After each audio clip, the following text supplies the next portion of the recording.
ಪ್ರಿಯ ವೀಕ್ಷಕರೇ, ಈಗ ಪೊನ್ನಿಯಿನ್ ಸೆಲ್ವನ್ 4ನೇ ಭಾಗವನ್ನು ಶುರು ಮಾಡ್ತಾ ಇದ್ದೀನಿ. ಇಷ್ಟು ತನಕ ಬಂದಿದ್ದ ಸ್ಟೋರಿನ ಪೂರ್ವ ಕಥೆಯನ್ನು ಈಗ ಹೇಳ್ತಾ ಇದ್ದೀನಿ. ದಯವಿಟ್ಟು ನನ್ನ ಸ್ಟೋರಿಯನ್ನು ಸಬ್ಸ್ಕ್ರೈಬ್ ಮಾಡಿ, ಬೆಲ್ ಬಟನ್ ಒತ್ತಿ ನಿಮ್ಮ ಸಪೋರ್ಟನ್ನು ಕೊಡಬೇಕು ಅಂತ ಕಳಕಳೆಯಿಂದ ಕೇಳ್ಕೊತಾ ಇದ್ದೀನಿ. ನಾನು ಮಾತಾಡೋ ಕನ್ನಡದಲ್ಲಿ ಏನಾದರೂ ತಪ್ಪಿದರೆ ದಯವಿಟ್ಟು ಸಮೀಕ್ಷೆ ಕಥೆಯನ್ನು ಮುಂದುವರಿಸಿ. ತುಂಬ ವಂದನೆಗಳು. ಈಗ ಪೂರ್ವ ಕಥೆಯನ್ನು ನೋಡೋಣ. ರಾಜರಾಜ ಚೋಳ ಅನ್ನುವ ಚರಿತ್ರದಲ್ಲಿ ಹೆಸರಾಗಿದ್ದ ಅರುಳ್ಮೊಳಿವರ್ಮ ಸುಂದರ ಚೋಳ ಚಕ್ರವರ್ತಿಯ 2ನೇ ಮಗ. ಮಗುವಿನ ಪ್ರಾಯದಲ್ಲಿ ಅವನು ಕಾವೇರಿ ನದಿನಲ್ಲಿ ಪ್ರವಾಗದ ಜೊತೆ ಹಡಗಿನಲ್ಲಿ ಹೋಗ್ತಾ ಇರುವಾಗ ಪ್ರವಾಗದಲ್ಲಿ ತೇಲ್ತಾ ಬಂದಿದ್ದ ಹೂವನ್ನು ಎತ್ತಕ್ಕೋಗಿ ನದಿನಲ್ಲಿ ಬಿದ್ದು ಮುಳುಗಿಬಿಟ್ಟ. ಮಗುವನ್ನು ಕಾಣದೆ ಎಲ್ಲರೂ ಹೆದರಿ ನಿಂತಿದ್ದ ಸಮಯದಲ್ಲಿ ಒಂದು ಹೆಣ್ಣು ಪ್ರವಾಗದಿಂದ ಕೈಯಲ್ಲಿ ಮಗುವಿನ ಜೊತೆ ಬಂದಳು. ಅವನನ್ನು ಹಡಗಲ್ಲಿ ಬಿಟ್ಬಿಟ್ಟು ತಕ್ಷಣ ಮರೆಯಾದಳು. ಕಾವೇರಿ ತಾಯಿಯೇ ಮಗುವನ್ನು ಕಾಪಾಡಿ ಕೊಟ್ಟಿದ್ದ ಹಾಗೆ ಎಲ್ಲರೂ ಅಂದ್ಕೊಂಡ್ರು. ಆದರೆ ಅರಮನೆಯಲ್ಲಿ ಸೋಳನಾಡೆಲ್ಲ ಅವನಿಗೆ ಪೊನ್ನಿಯಿನ್ ಸೆಲ್ವನ್ ಅಂತ ಹೆಸರನ್ನು ಹೇಳಿ ಬಂದಾಯಿತು. ಪೊನ್ನಿಯಿನ್ ಸೆಲ್ವನ್ ಸೋಳನಾಡಿನ ಮಕ್ಕಳನ್ನು ಮನಸ್ಸಿನ ಕವರ್ ಮಾಡಿದ್ದ ಮಗುವಾಗಿದ್ದ. ಅವನಕ್ಕಿಂತ ಸೋಳನಾಡಿನ ಮಕ್ಕಳಿನ ಅಭಿಮಾನವನ್ನು ಹೆಚ್ಚಿಗೆ ಪಾತ್ರವಾಗಿದ್ದವಳು ಅವನು ಅಕ್ಕ ಕುಂದವಿದೇವಿ. ಇಳೆಯ ಪ್ರಾಟಿ ಅಂತ ಜನಗಳಿಂದ ಮರ್ಯಾದೆಯಿಂದ ಹೆಸರಾದವಳು. ತನ್ನ ತಮ್ಮನ ಹತ್ರ ತುಂಬ ಹೆಚ್ಚಾಗಿ ಪ್ರೀತಿ ಇಟ್ಟಿದ್ಳು. ಅರುಳ್ಮೊಳಿಗೆ ಸಿಂಹಾಸನ ಹಕ್ಕು ಇಲ್ಲ ಅಂದ್ರೂ ಅವನು ಒಂದು ದಿವಸ ಮಹೋನ್ನತವಾದ ಪರಿಸ್ಥಿತಿಯನ್ನು ಸೇರ್ತಾನೆ ಅಂತ ಪೂರ್ಣ ನಂಬಿಕೆ ಕೊಂಡಿದ್ಲು. ಪಳೆಯಾರ ಅರಮನೆಯಲ್ಲಿ ಅವಳಿನ ಪ್ರಿಯವಾದ ಪ್ರೀತಿಗೆ ಇರೋನಾಗಿ ಬೆಳೆದು ಬಂದ ಕೊಡಂಬಾಳೂರು ಯುವರಾಣಿ ವಾನತಿಯನ್ನು ಪೊನ್ನಿಯಿನ್ ಸೆಲ್ವನ್ಗೆ ಮದುವೆ ಮಾಡಬೇಕು ಅಂತ ಅವಳು ಇಷ್ಟಪಟ್ಟಳು. ಅರುಳ್ಮೊಳಿವರ್ಮ ಎಳೆಯ ಪ್ರಾಟಿ ಇಟ್ಟಿದ್ದ ಗೆರೆಯನ್ನು ದಾಟದೆ ನಡೆದುಕೊಂಡು ಬಂದ. ಅವಳನ್ನು ಇದನ್ನು ಹಾಗೆ ಲಂಕೆ ರಣರಂಗಕ್ಕೆ ಹೋಗಿ ವೀರವ ಜಯಗೊಳಿಸಿದ್ದ. ಲಂಕೆ ರಾಜ ಮಹಿಂತನನ್ನು ಮಲೆದೇಶದಿಂದ ಓಡಿ ಮರೆಯಾದ ಮೇಲೆ ಸೋಳನಾಡಿನ ಸೈನಿಕರುಗಳಿಗೆ ಸ್ವಲ್ಪ ಕಾಲ ಅಲ್ಲಿ ಕೆಲಸ ಇಲ್ಲದೆ ಇತ್ತು. ಅಂಥ ಸಮಯದಲ್ಲಿ ಅರುಳ್ಮೊಳಿವರ್ಮ ಲಂಕೆ ಜನಗಳಿಗೆ ಬೇಕಾದ ಎಲ್ಲ ಕೆಲಸಗಳನ್ನು ಮಾಡ್ತಾ ಇದ್ದ. ಮುಖ್ಯವಾಗಿ ಅನುರಾಧಪುರದಲ್ಲಿ ಕುಸಿದು ಬಿದ್ದಿದ್ದ ಹಳೆಕಾಲ ಬುದ್ಧ ವಿಹಾರಗಳನ್ನು ಸ್ತೂಪಗಳನ್ನು ಹೊಸದಾಗಿ ಮಾಡಿ ಕಟ್ಟಿದ್ದಾನೆ. ಇದರಿಂದ ಸಂತೋಷಗೊಂಡ ಬುದ್ಧ ಸಂಘನ ಒಂದು ಪಾರ್ಟ್ ಅವರು ಅವನಿಗೆ ಲಂಕೆಯ ರಾಜ್ಯ ಅಧಿಕಾರವನ್ನು ಕೊಟ್ಟು ಅವನ್ನ ಪಟ್ಟಾಭಿಷೇಕ ಮಾಡೋಕ್ಕೆ ಮುಂಚೆ ಬಂದರು. ಆದರೆ ತನ್ನಾಗೆ ತಾನು ಬಂದಿದ್ದ ರಾಜ್ಯದ ಹಕ್ಕನ್ನು ಪೊನ್ನಿಯಿನ್ ಸೆಲ್ವನ್ ನಿರಾಕರಿಸಿಬಿಟ್ಟ. ಲಂಕೆಯಲ್ಲಿ ಹುಚ್ಕೊಂಡವಳಾಗೆ ಅಲಿದು ತಿರಿತಾ ಇದ್ದ ಮುದುಕಿ ಒಬ್ಬಳನ್ನು ಅರುಳ್ಮೊಳಿವರ್ಮ ಮೀಟ್ ಮಾಡಿದ. ಅವಳೇ ತಾನೇ ತನ್ನನ್ನು ಕಾವೇರಿ ಪ್ರಭಾಗದಿಂದ ಎತ್ತಿ ಕಾಪಾಡಿದವಳು ಅನ್ನೋದನ್ನು ತಿಳ್ಕೊಂಡ. ಅವಳು ತೋರಿಸಿದ ಚಿತ್ರಗಳಿಂದ ಅವಳ ಚರಿತೆಯನ್ನು ಸ್ವಲ್ಪ ತಿಳ್ಕೊಂಡ. ಅವನ ತಂದೆ ಸುಂದರ ಚೋಳ ಬಾಲ್ಯ ಪ್ರಾಯದಲ್ಲಿ ಲಂಕೆಯನ್ನು ಪಕ್ಕದಲ್ಲಿ ಇದ್ದಿದ್ದ ಒಂದು ಐಲ್ಯಾಂಡಲ್ಲಿ ಸಪ್ರೇಟಾಗಿ ಒದಗಿ ಕೆಲವು ಕಾಲ ಇದ್ದಿದ್ದ ಹಾಗೆ ಆಯಿತು. ಅಂಥ ಸಮಯ ಆ ಮೂಗಿ ಸ್ತ್ರೀ ಹತ್ರ ಅವರು ಪ್ರೀತಿಕೊಂಡು ಅವರು ಬಾಳಿದಣ್ಣನ್ನು ತಿಳ್ಕೊಂಡ. ಆ ಮೂಗಿ ರಾಣಿಗೆ ಹುಟ್ಟಿದ ಹಾಗೆ ಅವನು ಅರ್ಥಕೊಂಡ. ಇಬ್ಬರು ಮಕ್ಕಳು ಯಾರಾಗಿರ್ಬೋದು ಅನ್ನೋದನ್ನು ಒಂದೇ ಸತಿ ಊಗಿಸ್ಕೊಂಡ. ಸುಂದರ ಚೋಳ ಚಕ್ರವರ್ತಿ ಪ್ಯಾರಲೈಟಿಕ್ ಅಟ್ಯಾಕ್ ಬಂದು ತಂಜೆ ಅರಮನೆಯಲ್ಲಿ ಹಾಸಿಗೆ ಹಿಡಿದುಬಿಟ್ರು. ಆಕಾಶದಲ್ಲಿ ಕೆಲವು ಕಾಲವಾಗಿ ಧೂಮಕೇತು ಒಂದು ತೋರಿಸ್ಕೊಳ್ತಾ ಇತ್ತು. ಇಂಥ ಉತ್ಪಾದ ರಾಜಕುಟುಂಬದಲ್ಲಿ ಒಬ್ಬರಿಗೆ ವಿಪತ್ತು ಹತ್ತಿರ ಬಂದಿದ್ದ ಕಾರಣದ ಸೂಚನೆ ಅಂತ ಅಂದ್ಕೊಂಡು ಚೋಳನಾಡಿನ ಜನಗಳು ವಿಚಾರಕೊಂಡಿದ್ರು. ಸುಂದರ ಚೋಳರನ್ನ ಕೊನೆ ಬಂದ್ಬಿಟ್ಟಿದ್ದಾಗೇನೆ ಎಲ್ಲರೂ ನಂಬಿದರು. ಅದಕ್ಕೆ ಆಮೇಲೆ ಪಟ್ಟ ಯಾರಿಗೆ ಅನ್ನೋದ್ರ ಬಗ್ಗೆ ದೇಶವೆಲ್ಲ ಚರ್ಚೆಯಾಗಿದ್ದು ಬಂತು. ಸುಂದರ ಚೋಳ ದೊಡ್ಡ ಮಗನು ಪಟ್ಟದ ಯುವರಾಜನಾಗಿ ಆದಿತ್ಯ ಕರಿಗಾಲ ಅಂಥ ಸಮಯದಲ್ಲಿ ಕಾಂಚಿ ನಗರಲ್ಲಿ ಇದ್ದ. ಅವನು ವೀರಾದಿವೀರ. ಮಧುರೆಯನ್ನು ಕಡೆಸಿ ಕೊನೆಯ ರಾಜನಾಗಿಯೇ ವೀರಪಾಂಡ್ಯನನ್ನು ರಣರಂಗದಲ್ಲಿ ಸೋಲಿಸಿ ಆದಮೇಲೆ ಅವನು ಹಿಂಬಾಲಿಸ್ಕೊಂಡು ಹೋಗೋ ಒಂದು ದಾಗೆಯನ್ನು ಕಂಡುಹಿಡಿದು ಅವನ ತಲೆಯನ್ನು ಕೊಯ್ದು ತಂಜಾವೂರಿಗೆ ಕೊಂಡು ಬಂದಿದ್ದಾನೆ. ಕಾಂಚಿನಲ್ಲಿ ಅವನು ಸುಂದರ ಚೋಳನ ಪ್ರತಿನಿಧಿಯಾಗೂ ನಾರ್ತ್ ಸೈಡ್ ಸೇನಾಪತಿಯಾಗೂ ಇದ್ದ. ಆದರೆ ಅವನ ಮನಸ್ಸಿನಲ್ಲಿ ನೆಮ್ಮದಿ ಇಲ್ಲದೆ ಇದ್ದಿತ್ತು. ಇದಕ್ಕೆ ಕಾರಣವಾಗಿದ್ದವಳು ನಂದಿನಿ ಅನ್ನುವ ಒಂದು ಹುಡುಗಿ. ಆದಿತ್ಯನ ಚಿಕ್ಕ ವಯಸ್ಸಾಗಿದ್ದಾಗ ಅವನ ಜೊತೆ ಆಟ ಆಡಿದ ಹುಡುಗಿ ನಂದಿನಿ. ಅವಳು ಒಂದು ದೇವಸ್ಥಾನ ಅರ್ಚಕರ ಮನೆಯಲ್ಲಿ ಬೆಳೆದು ಬಂದಳು. ಆಮೇಲೆ ಅವಳು ಪಾಂಡ್ಯನಾಡಿಗೆ ಹೋಗ್ಬಿಟ್ಲು. ವೀರಪಾಂಡ್ಯನ ಕೊನೆಯ ದಿವಸದಲ್ಲಿ ಆ ಹೆಣ್ಣು ಮನೆಯಲ್ಲೇ ಅವನು ಬಚ್ಚಿಟ್ಕೊಂಡಿದ್ದ. ಆದಿತ್ಯ ಕರಿಗಾಲನ್ ಪಾಂಡ್ಯನನ್ನು ಕೊಲ್ಲಕ್ಕೆ ವಾಳನ್ನು ಎತ್ತಿದಾಗ ನಂದಿನಿ ಅಡ್ಡ ಬಂದವನ್ನು ಕೊಲ್ಲಬೇಡ ಅಂತ ಹೇಳಿ ಕೇಳಿದ್ಲು. ಆದಿತ್ಯ ಕರಿಗಾಳ ಅವಳ ಮಾತನ್ನು ನಿರಾಕರಿಸಿ ವೀರಪಾಂಡಿಯನ ಕೊಂದ. ಆವಾಗಿನಿಂದ ಆದಿತ್ಯ ಕರಿಯನ ಕನಸಿನಲ್ಲೂ ಮನಸ್ಸಿನಲ್ಲೂ ನಂದಿನಿನ ಕಣ್ಣೀರು ತುಂಬಿದ ಮುಖ ಯಾವಾಗಲೂ ನೋಡಿ ಅವನ್ನ ಹಿಂಸೆ ಕೊಡಿಸ್ತಾ ಇತ್ತು. ಅಂಥ ಸಮಯ ಸೋಳ ಸಾಮ್ರಾಜ್ಯದಲ್ಲಿ ಪಳುವೂರು ಚಿಕ್ಕ ರಾಜರುಗಳಾಗಿಯ ದೊಡ್ಡ ಪಳುವೇಟರೆಯರನ್ನು ಚಿಕ್ಕ ಪಳುವೇಟರೆಯರನ್ನು ತುಂಬ ಅಧಿಕಾರ ಹೊಂದಿದರು. ಎಲ್ಲ ವಿಧವಾದ ರಣರಂಗದಲ್ಲಿ ಪಾಲ್ಗೊಂಡು ಅವರುಗಳು ಅಂಥ ಸಮಯದಲ್ಲಿ ಸಾಮ್ರಾಜ್ಯದಲ್ಲಿ ಪಳುವೂರು ಚಿಕ್ಕ ರಾಜರುಗಳಾಗಿದ್ದ ಚಿಕ್ಕ ಪಳುವೇಟರೆಯರು ದೊಡ್ಡ ಪಳುವೇಟರೆಯರು ಇಬ್ಬರೂ ತುಂಬ ಅಧಿಕಾರ ಹೊಂದಿಕೊಂಡಿದ್ದರು. ಎಲ್ಲ ಜಗಳದಲ್ಲಿ ಪಾಲ್ಗೊಂಡು ಮೈನಲ್ಲಿ 64 ಗಾಯಗಳನ್ನು ಹೊಂದಿದ್ದ ದೊಡ್ಡ ಪಳುವೇಟರೆಯರು ಸೋಳನಾಡಿನ ಧನಾಧಿಕಾರಿ. ಅವರಿಟ್ಟಿದ್ದೇ ಸೋಳನಾಡಿನಲ್ಲಿ ರೂಲ್ ಆಗಿತ್ತು. ಚಿಕ್ಕ ಪಳುವೇಟರೆ ತಂಜಾವೂರು ಕೋಟೆಯನ್ನು ದಳಪತಿ. ಅವರು ಸೋದರಗಳ ಈ ಇಬ್ಬರು ಸೋದರಗಳನ್ನು ಅನುಮತಿ ಇಲ್ಲದೆ ಯಾರನ್ನು ಸುಂದರ ಸೋಳರನ್ನು ನೋಡೋಕ್ಕೂ ಆಗದೇ ಇತ್ತು. ವೀರಪಾಂಡಿನ ಮರಣಕ್ಕೆ ಆದಮೇಲೆ ಕೆಲವು ದಿನಗಳಾದಮೇಲೆ ನಂದಿನಿ ವಯಸ್ಸಾದವರಾಗಿ ದೊಡ್ಡ ಪಳುವೇಟರೆಯನ್ನು ಮದುವೆ ಮಾಡಿಕೊಂಡಳು. ಅವಳ ಸೌಂದರ್ಯಕ್ಕೂ ಅವಳಿದ್ದ ಇತರ ಅಪೂರ್ವ ಗಾಂತಶಕ್ತಿಗೂ ಮುದುಕರು ಸೋಲ್ತೋಗ್ಬಿಟ್ರು. ಇನ್ನೂ ಕೆಲವರು ಅವಳ ಮೋಹನ ಶಕ್ತಿಗೆ ಆದರು. ಅವಳ ಹೇಳಿದ ಮೇಲೆ ಮುದುಕರು ಆದಿತ್ಯ ಕರಿಗಾಲನ ಹತ್ರ ಅವನ ಒಡ ಹುಟ್ಟಿದವ್ರ ಹತ್ರನೂ ದ್ವೇಷ ಕೊಂಡರು. ಸುಂದರ ಸೋಳ ಆದಮೇಲೆ ಆದಿತ್ಯ ಕರಿಗಾಲನಿಗೆ ಬದಲಾಗಿ ಮಧುರಾಂಧಕ ದೇವನಿಗೆ ಪಟ್ಟ ಕಟ್ಟುವುದು ಅಂತ ತೀರ್ಮಾನಿಸಿದರು. ಆ ತೀರ್ಮಾನಕ್ಕೆ ಕಡಂಬೂರು ಸಂಬೋರೆಯರು ಇನ್ನೂ ಕೆಲವು ಚಿಕ್ಕ ರಾಜಗಳನ್ನು ಬೆಂಬಲವನ್ನು ತಗೊಂಡ್ರು. ಮಧುರಾಂಧಕ ದೇವ ಸುಂದರ ಸೋಳರನ್ನ ದೊಡ್ಡ ತಂದೆಯಾಗಿ ಶಿವಜ್ಞಾನ ಕಂಡರಾದಿತ್ಯನ ಮಗ. ಕಂಡರಾದಿತ್ಯನ ಎರಡನೇ ಹೆಂಡತಿ ಸೆಂಬಿಯನ್ ಮಾದೇವಿ ಶಿವಭಕ್ತಿಯೇ ಉರುವಾದವಳು. ಗಂಡರಾದಿತ್ಯ ಸತ್ತೋದ ಮೇಲೆ ಮಧುರಾಂಧಕರ ಚಿಕ್ಕ ಮಗು.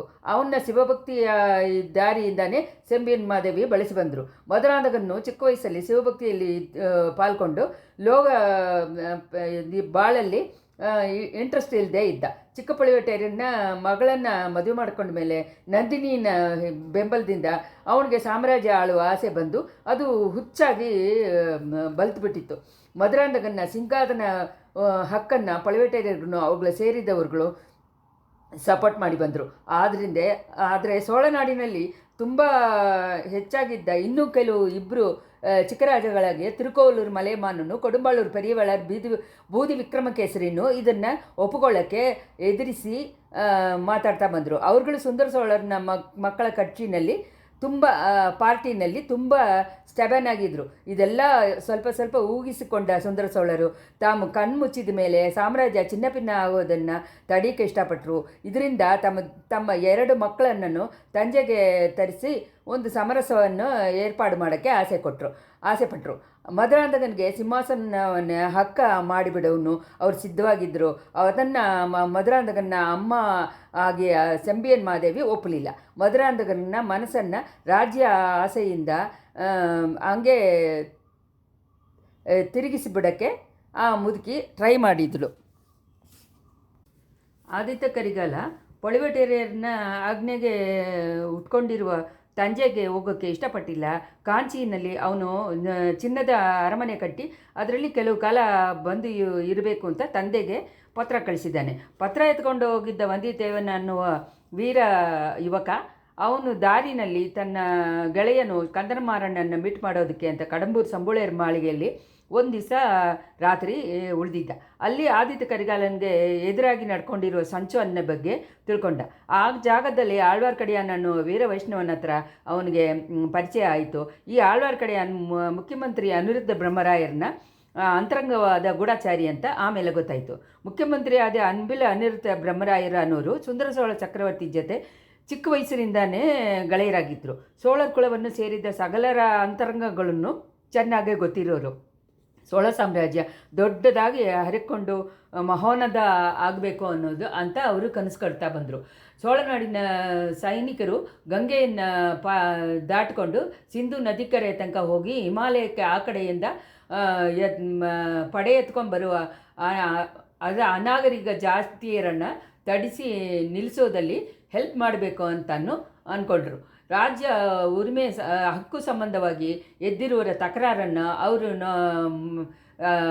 ಇದನ್ನು ಅವ್ರ ದಾರಿಯನ್ನು ಹಾಳು ಮಾಡುತ್ತೆ ಅಂತ ತಿಳಿದು ಆ ವಿಪತ್ತನ್ನು ತಡೆಯೋಕ್ಕೆ ಅಲ್ಲೂ ಪಗಲು ರಾತ್ರಿ ಎಲ್ಲ ಕೆಲಸ ಮಾಡ್ತಾನೇ ಇದ್ದರು. ತುಂಬ ಪಾಡುಪಟ್ಟು ಬಂದರು. ಚಿಕ್ಕರಾಜನ ಗೋಷ್ಠಿ ಯಾವುದರಲ್ಲಿ ಸೇರಿದೆ ಸಮರಸ ಕಾಣೋದಕ್ಕೆ ಅವ್ರು ಇಷ್ಟಪಟ್ಟರು. ದೇಶದಲ್ಲಿ ನಡೆಯೋದೆಲ್ಲ ಗೊತ್ತಿದ್ದನ್ನು ಅವ್ರಿಗೆ ಗೊತ್ತಿದ್ದ ಹಾಗೆ ತೋರಿಸ್ಕೊಂಡಿಲ್ಲ. ತಂಜೆಗೆ ಪತ್ರ ಎತ್ಕೊಂಡೋಗಿದ್ದ ವಂದಿಯತೆವನ ದಾರಿನಲ್ಲಿ ಕುಡಂದೈ ಜೋಯಿಸರ ಮನೆಗೆ ಯುವರಾಣಿ ಕುಂದವೆಯನ್ನು ಮೀಟ್ ಮಾಡಿದ. ಮೊದಲನೇ ನೋಟದಲ್ಲಿಯೇ ಅವರುಗಳು ಒಬ್ಬರ ಮೇಲೆ ಒಬ್ಬರು ಪ್ರೀತಿಗೊಂಡರು. ಆ ಪ್ರೀತಿ ಬೆಳೆಯೋದಕ್ಕೆ ಕೆಲವು ಸಂದರ್ಭಗಳು ಉಂಟಾಯಿತು. ಕುಂದವಿನ ಇಷ್ಟದ ಹಾಗೆ ವಂದಿಯತೆವನು ಸಮುದ್ರ ದಾಟಿ ಲಂಕೆಗೆ ಹೋದ. ಅರುಳ್ಮೊಳಿವರ್ಮನನ್ನು ಮೀಟ್ ಮಾಡಿ ಅವನ ಹತ್ರ ಕುಂದವಿ ದೇವಿಯನ್ನು ಪತ್ರವನ್ನು ಕೊಟ್ಟ. ಪೊನ್ನಿಯಿನ್ ಸೆಲ್ವ ರಾಜ್ಯಕ್ಕೆ ತುಂಬ ಅಪಾಯ ಸುತ್ತಕೊಂಡಿದೆ, ತಕ್ಷಣ ಹೊರಟು ಬಾ ಅಂತ ಹೇಳಿ ಅದರಲ್ಲಿ ಬರೆದಿತ್ತು. ಇಳೆಯ ಪ್ರಾಟಿಯ ಹತ್ರ ತುಂಬ ಭಕ್ತಿ ವಿಶ್ವಾಸ ಕೊಂಡಿದ್ದ ಯುವರಾಜ ತಕ್ಷಣ ಹೊರಡಕ್ಕೆ ಸಿದ್ಧವಾದ. ಆದರೆ ಅದೇ ಸಮಯದಲ್ಲಿ ಅವನಿಗೆ ಇನ್ನೂ ಕೆಲವು ಪತ್ರಗಳು ಬಂದಿತ್ತು. ಆದಿತ್ಯ ಕರಿಗಾಲನ್ ಕಳಿಸಿದ್ದ ಪಾರ್ಥಿಬೇಂದ್ರನು ಅವನನ್ನು ಕಾಂಚಿಗೆ ಕರ್ಕೊಂಡು ಹೋಗೋಕ್ಕೆ ಇಷ್ಟಪಟ್ಟ. ಸುಂದರ ಚೋಳರ ಅನುಮತಿ ಬೇಕೆ ಪಳುವೇಟರೆಯರು ಯುವರಾಜನನ್ನು ಸೆರೆ ಮಾಡಿಕೊಂಡು ಬರೋ ಕಪ್ಪಲ್ಗಳನ್ನು ಕಳಿಸಿದ್ರು. ಅಲ್ಲಿ ಎಳೆಯ ಪ್ರಾಟಿ ಕುಂದವೆಯ ಮೇಲೆ ಕ್ರೋಧಗೊಂಡಿದ್ದ ಪಳುವೇಟರೆಯರುಗಳು ಪೊನ್ನಿಯಿನ್ ಸೆಲ್ವನ್ ಕುಂದವೆಯನ್ನು ಮೀಟ್ ಮಾಡೋದನ್ನು ಇಷ್ಟಪಟ್ಟಿಲ್ಲ. ಯುವರಾಜ ಅರುಳ್ಮೊಳಿವರ್ಮ ಅಪ್ಪನ ಕಟ್ಟಳೆಗೆ ಮೊದಲು ಮರ್ಯಾದೆ ಸಲ್ಲಿಸಬೇಕು ಅಂತ ಅಂದ್ಕೊಂಡು ಹೊರಟ. ದಾರಿನಲ್ಲಿ ಸಮುದ್ರದಲ್ಲಿ ಬಿರುಗಾಳಿ ಬಂದು ವಿಪತ್ತಿಗೆ ಕಪ್ಪಲ್ಗಳು ಹಾಳಾಯಿತು.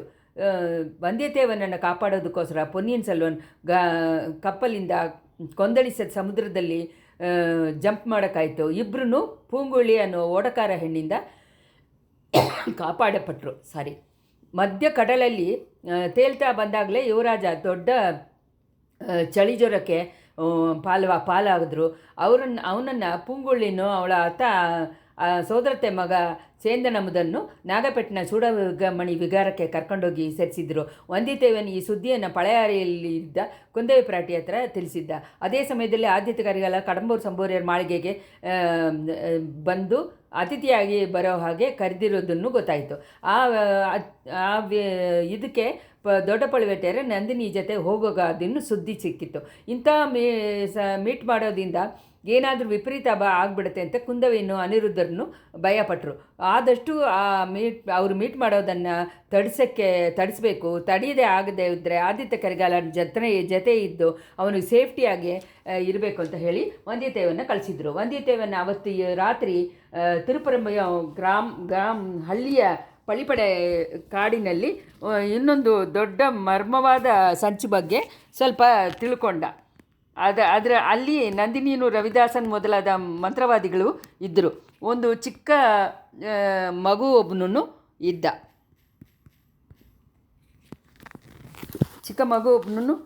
ಇದ್ದ. ಅಲ್ಲಿ ಆ ಮಗುವನ್ನು ಸಿಂಹಾಸನದಲ್ಲಿ ಕೂಡಿಸಿದ್ರು. ಸುತ್ತಲೂ ಇದ್ದವರು ಅವನ್ನ ಸುತ್ತಿದ್ದು ಸಬದಾಯ ಎತ್ಕೊಂಡ್ರು. ಆ ಮಗು ಹತ್ರ ದೊಡ್ಡದಾಗಿ ಶೈನಿಂಗ್ ಆಗಿ ಇದ್ದಿದ್ದ ದೊಡ್ಡ ವಾಳು ಒಂದು ಇತ್ತು.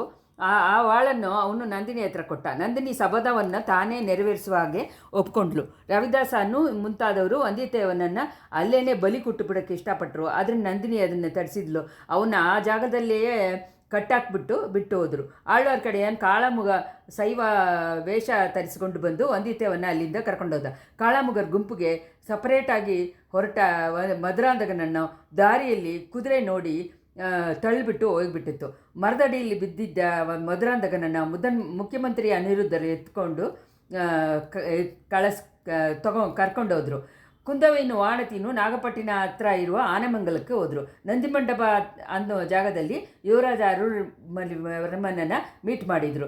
ನಾಡಿನಲ್ಲಿ ಏನೇನೋ ಕಲವರಗಳೆಲ್ಲ ಇರುವ ಪರಿಸ್ಥಿತಿಯ ಹಾಗೆ ಇನ್ನೂ ಕೆಲವು ದಿವಸ ಯುವರಾಜ ಚೂಡಾಮಣಿ ವಿಹಾರದಲ್ಲೇ ಇರಬೇಕು ಅಂತ ಕುಂದವೈ ಫೋರ್ಸ್ ಮಾಡಿದ್ಲು. ಅವ್ರುಗಳು 3 ಜನನೂ ಗಲಗಲ ಅಂತ ನಗದು ಸಂತೋಷವಾಗಿರೋದನ್ನು ಸ್ವಲ್ಪ ದೂರದಲ್ಲಿ ಕಾಲ್ವಾಯಲ್ಲಿ ಹಡಗಲಿದ್ದ ಪೂಂಗುಳಿಗೆ ಕೇಳಿಕೊಂಡು ಅವಳು ಹೊಟ್ಟೆ ಉರಿದ್ಲು. ಸೇಂದನಮುದನ್ ಅವಳನ್ನ ಶಾಂತ ಮಾಡೋದಕ್ಕೋಸ್ಕರ ಟ್ರೈ ಮಾಡಿದ್ದಾನೆ. ಪೊನ್ನಿಯಿನ್ ಸೆಲ್ವ ಕಡಲಿನಲ್ಲಿ ಮುಳುಗಿಬಿಟ್ಟಿದ್ದಾಗೆ ಹರಳುವುದ ವದಂತಿಯಿಂದ ಸೋಳನಾಡೆಲ್ಲ ಅದಕ್ಕೆ ದೂರದಲ್ಲೂ ದೊಡ್ಡ ಗೊಂದಲ ಉಂಟಾಗಿತ್ತು. ಇಷ್ಟರಲ್ಲಿ ಪೂರ್ವಕತೆ ಮುಗಿಯಿತು.